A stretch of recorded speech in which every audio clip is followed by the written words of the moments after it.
අපේ නෑදෑයෝ වෙන නෙන්ද කෙනෙක් හිටිය තංගල්ල පැත්තේ.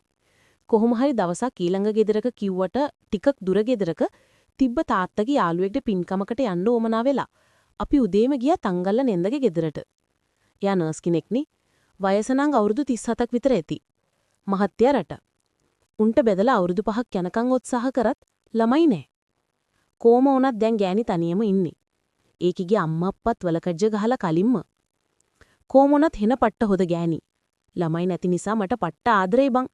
මාර විදියට සලකන්නේ. ආයි කියලා වැඩක් නෑ. කන්න බොන්න ඇදුම් පැළඳුම් හැමදේම අරන් දෙනා පොඩි කලේ ඉඳන්.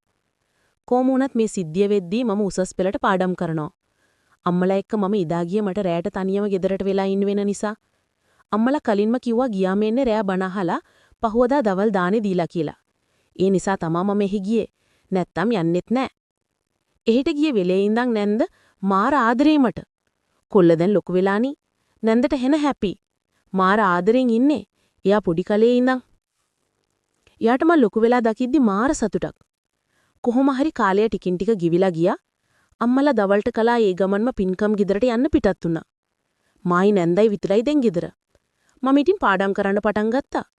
නැන්ද මගේ තනියට ඇද්දට වෙලා හාන්සි වෙලා ඉන්නෝ මගේ දිහා බලාගෙන. මම නිකමට නැන්ද දිහා බැලුවා.